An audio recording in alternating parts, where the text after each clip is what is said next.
Bueno, la Asociación de Víctimas del Terrorismo nace en el año 1981 gracias al impulso que tres mujeres afectadas directamente por el terrorismo deciden crear esta asociación para agrupar a todas las víctimas del terrorismo y ofrecerles asistencia, ¿no? Actualmente, 40 años después, pues entre las finalidades de la asociación siempre hay dos vertientes: la vertiente asistencial.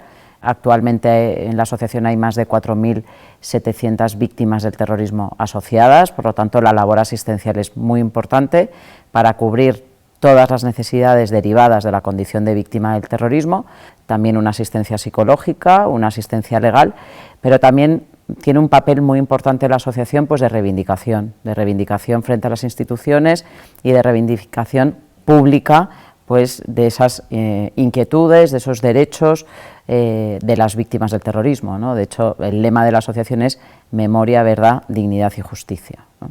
Bueno, hablar de Bildu es hablar realmente de los herederos del brazo institucional de ETA, ¿no? ETA ha sido un conglomerado complejo de organizaciones, de asociaciones, de partidos políticos, de empresas, que le han sostenido pues durante casi 5 décadas, ¿no? Ese conglomerado, a partir del año 98, empezó a deshacerse y gracias a esa actividad de la policía y de la Guardia Civil se procedió a la disolución y al encausamiento, persecución policial del brazo institucional de ETA, que en un primer momento, y dicho en sentencia judicial, lo constituyeron los partidos políticos Batasuna, Herri Batasuna y Euskal Herritarrok. Desde que se les ilegaliza, el mundo de ETA ha intentado en múltiples ocasiones volverse a presentar a las elecciones por medio de otras marcas electorales. Y en el caso de Bildu, pues es verdad que Bildu es una agrupación de diferentes partidos políticos, entre ellos se encuentra Sortu, que sería realmente el heredero de Batasuna. Sortu fue ilegalizado por el Tribunal Supremo por sus vínculos con la organización y posteriormente fue legalizado por el Tribunal Constitucional.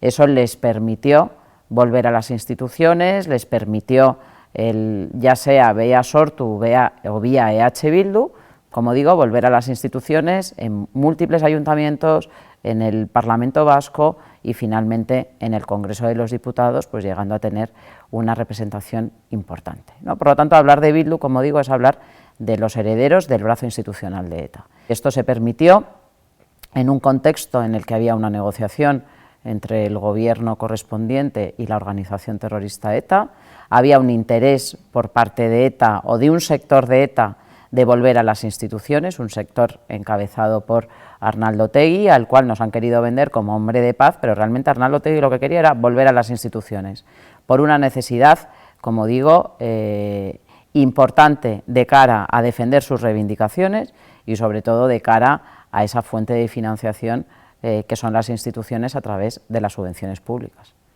No, en absoluto, aquí no ha habido ningún conflicto. Aquí ha habido unos asesinos, una organización terrorista que ha puesto asesinos y ha matado, y unas víctimas y una sociedad española que ha puesto los muertos. Entonces, tenemos que partir de esa base. Lo que pasa que sí que es verdad que hay un interés defendido en un primer momento por la propia organización de vender esto como un conflicto en el que ha habido víctimas de ambos lados, pero ellos siempre reivindican a sus víctimas. Y es la manera de justificar su actuación terrorista. Nosotros matamos porque supuestamente el Estado nos mata a nosotros, ¿no?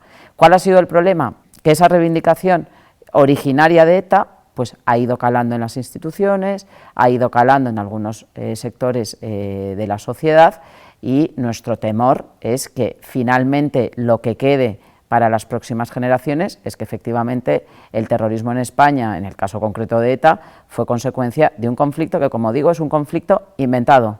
Aquí no ha habido dos bandos, aquí ha habido una sociedad que ha puesto a las víctimas y una organización terrorista que ha puesto a los asesinos. Históricamente siempre ha habido vínculos entre los diferentes grupos terroristas que tenían como finalidad desestabilizar España. ya fuera en el País Vasco, ya fuera en Cataluña, ya fuera en Galicia o ya fuera grupos de extrema izquierda. Hombre, si les analizamos cada uno de los grupos terroristas que han atentado en España, luego es verdad que entre ellos tenían sus piques, ¿no? Pero tenían un objetivo común, que era el alterar el orden público, la paz constitucional. Siempre ha habido elementos comunes, ¿no? Y vínculos y reivindicaciones comunes entre diferentes grupos terroristas que han atentado en España. Esos grupos terroristas han derivado en algunas ocasiones en partidos políticos, ¿no? O han tenido sus defensores institucionales, ¿no? Por lo tanto, esos intereses confluyen. Y efectivamente, pues los partidos políticos vinculados con ETA se han llevado siempre, históricamente, muy bien con los partidos políticos independentistas catalanes más radicales. Pero por eso, porque tienen estrategias comunes. Y llega un momento, además, en el caso de ETA en concreto, que su espejo es Cataluña. Y ellos empiezan a ver que en Cataluña van avanzando en sus reivindicaciones nacionalistas, y es cuando además en ese momento dicen, bueno, vamos a ver qué pasa, porque después de Cataluña vamos nosotros. Entonces hay intereses comunes, que es el acabar con la unidad de España. Bueno, claramente hay una estrategia de atacar los símbolos que representan la estabilidad y la unidad de España, y la monarquía es una de ellas, eso es evidente. A ver, no podemos perder de vista que actualmente lo que hay es una estrategia para reescribir la transición y reescribir lo que ocurrió en esos periodos de transición hacia la democracia. En esa estrategia podemos enmarcar el nuevo proyecto de ley de memoria democrática y toda una serie de iniciativas que van encaminadas a reescribir la historia y de vendernos como luchadores por la libertad y vendernos como los artífices de la democracia, del sistema democrático español, a gente que eran terroristas, y a organizaciones y a grupos terroristas como el Grapo y como el FRAP.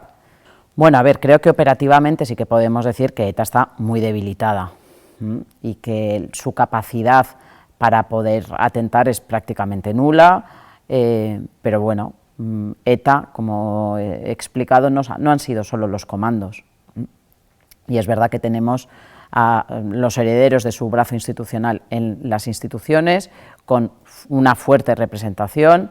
En la calle pues les vemos que cada vez están más fuertes.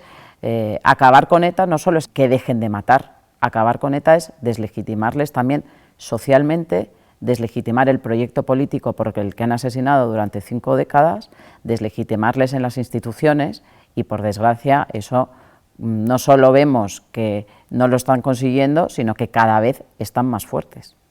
Bueno, nosotros vemos con preocupación esta nueva política penitenciaria puesta en marcha por el gobierno de Sánchez.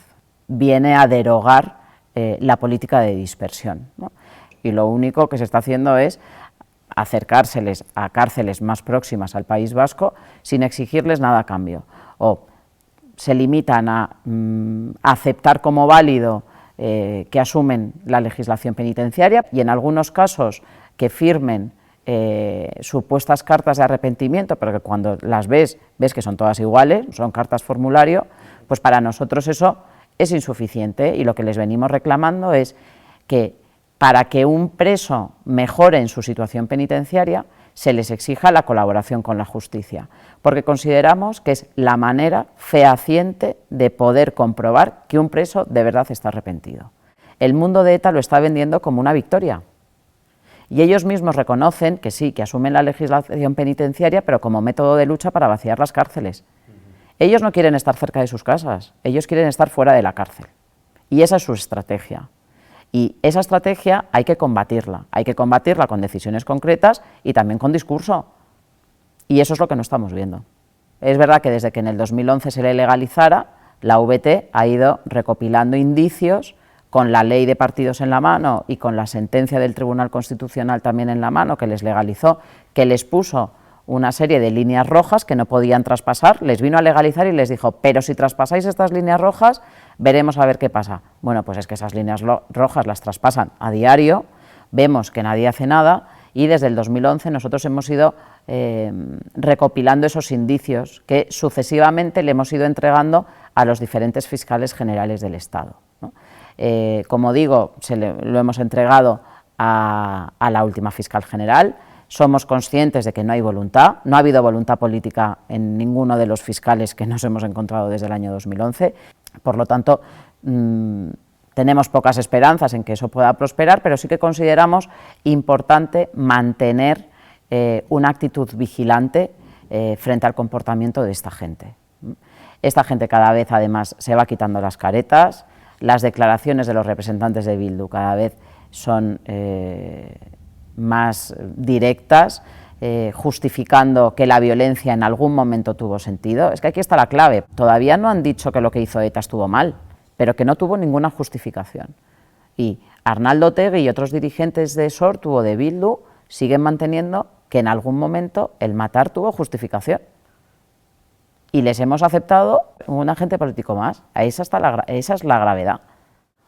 Hombre, para las víctimas del terrorismo, el escuchar al presidente del gobierno lamentar la muerte de un terrorista generó un auténtico dolor a las víctimas. Es que muchas veces no somos conscientes del impacto que decisiones políticas o iniciativas políticas o declaraciones de nuestros políticos tienen en las víctimas. Al igual que lo que supone cada uno de los traslados. Y las reacciones de las víctimas, como no podía ser de otra manera, son realmente negativas. Y lo peor que le puede ocurrir a una víctima es no confiar en el Estado de Derecho. Las víctimas han sido ejemplares, ninguna se ha tomado la justicia por su mano. ¿Pero por qué? Porque ellas han confiado siempre en el Estado de Derecho. Y la peor sensación que puede tener una víctima es que se está negociando con terroristas. Eso es lo que más daño les hace y lo que de verdad les produce una doble victimización. Y eso es lo que hay que tener en cuenta a la hora de tomar las decisiones. Con respecto a los casos sin resolver, cuando en el año 2011 hicimos pública la cifra, pusimos encima de la mesa, bueno, en ese momento que había 324 asesinatos de ETA cuyo autor material no había sido condenado, ¿no? Que ese es el criterio que yo seguí para hacer el informe, ¿no? Y yo tengo que decir que la reacción por parte de la Audiencia Nacional, por parte de la Fiscalía y por parte de las fuerzas y cuerpos de seguridad del Estado fue inmediata y empezamos a revisar todos esos atentados que estaban sin resolver. De hecho, desde el 2011 a día de hoy se han resuelto 15. Lo que pasa es que no es sencillo, porque en muchos casos han pasado muchos años, si en su momento no había prueba, pues ahora no nos podemos inventar las pruebas, por lo tanto es un trabajo que es complicado. Pero es un trabajo que no debemos de dejar de hacer por una cuestión de justicia para las víctimas y también de verdad. No por el hecho de que hayan prescrito, no por el hecho de que se hayan amnistiado, no por el hecho de que fueran indultados, las víctimas dejan de tener derecho a saber qué ocurrió y quiénes fueron los responsables de sus atentados.